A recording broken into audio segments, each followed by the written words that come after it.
Good morning, everyone.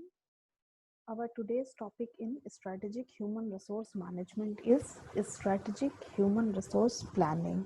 So, as you see, the first step of human resource planning, human resource management is human resource planning. So, when it is done strategically, so it is known as strategic human resource planning. So, now we are trying to elaborate what is human resource planning in strategy. So, as you see on the definition, human resource planning is an integrated approach to perform the planning aspect of personnel functions in order to have a sufficient supply of adequate, developed, and motivated people to perform duties and tasks required to meet organizational objectives and satisfy the individual needs and goals of organizational member. So it is very elaborative definition of strategic human resource management, but the central idea of the strategic human resource management definition is when you apply strategies of management on human resource in the organization. So it is known as strategic human resource planning. So it is basically a process by which an organization should move from current manpower position to the desired manpower position. And thorough planning management strives to have a right number and a right kind of people at the right place at the right time. So doing this thing, it will amount to result for both in terms of organizational and individual receiving long term benefits from the organization. Now we need to talk about what are the components of strategic human resource management.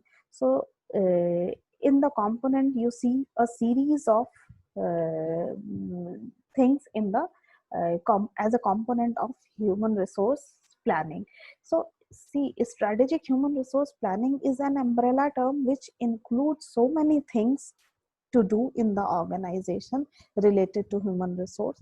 So first component is workload analysis. So firstly, a strategic HR manager need to analyze the workload of each and every job place in the organization so that he can calculate the weightage of work done from a job position in the organization and its relative importance to the organization, organizational overall goal achievement. Second component is known as workforce analysis. So when you analyze the overall workload, type of work, nature of work, what are the things which is required to perform work, so then they need to decide about what current manpower position we are having in our organization.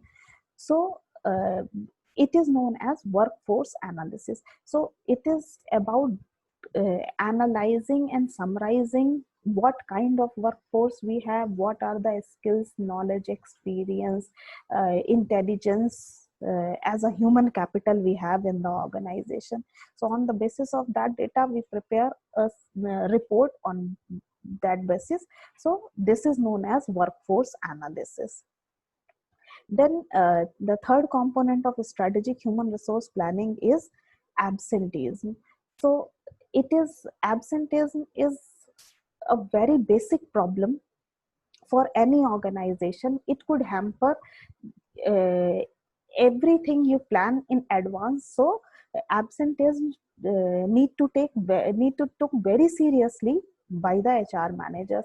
So what is absenteeism? Absenteeism is basically the rate of a absent employee during the working hours. So if the rate of absenteeism is high, so whatever plan you have prepared in advance, you end up messing with that targets. So we need to decide on the basis of human resource in planning about the rate of absenteeism and about the ways how these absenteeism can be reduced to minimum.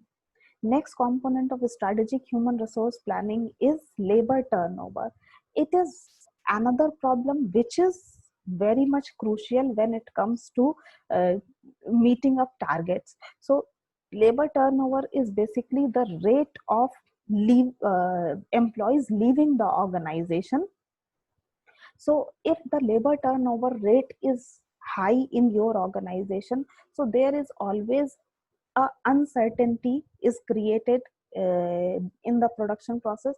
So the labor turnover rate should be calculated, and also we need to find out ways to retain employees in the organization. So if you cannot retain employee in your organization, there is always a hidden cost involved in the turnover, because when a, when an employee is leaving the organization, so there are certain costs like hiring cost of new employee, training cost of new employee, and the time period in which the new employee is not enough trained to give the maximum productivity.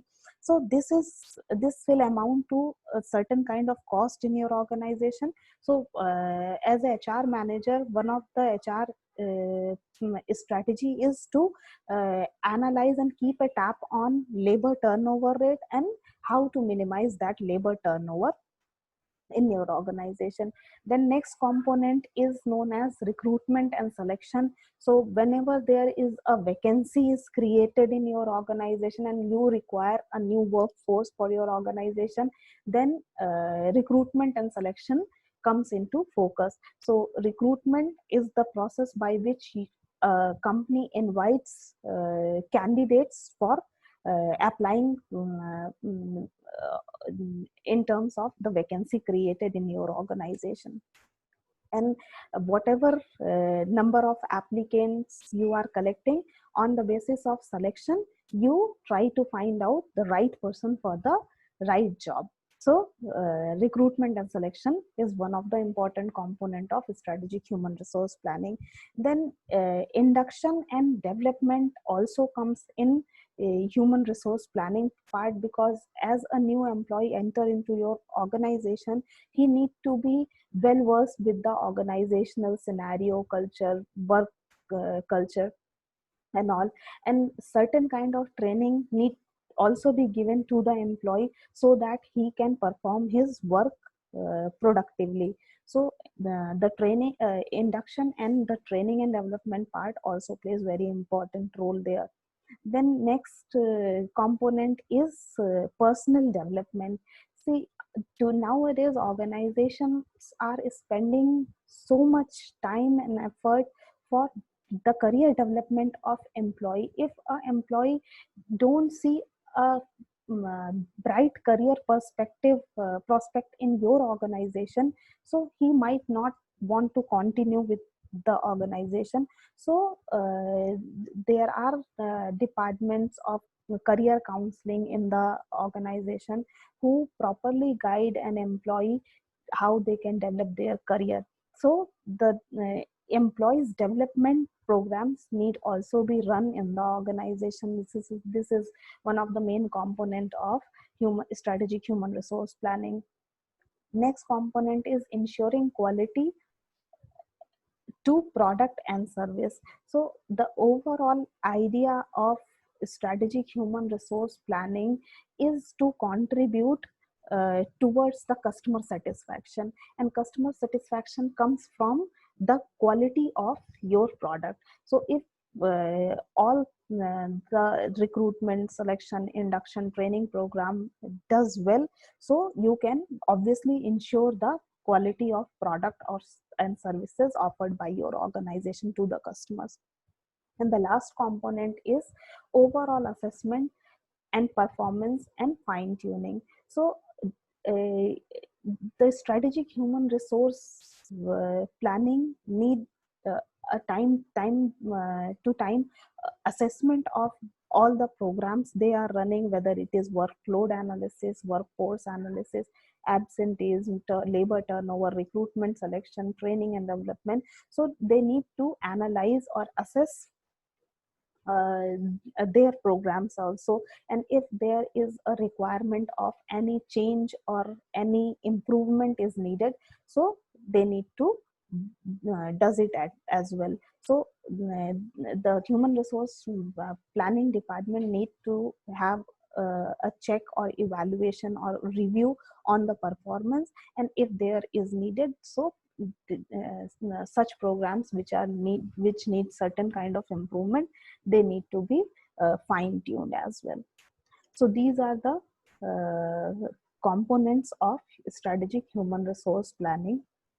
So in this lecture, we have talked about the concept and idea of strategic human resource planning and the major components of strategic human planning. That means these are the areas where strategic human resource planning work. So that is it for the day. Thank you so much.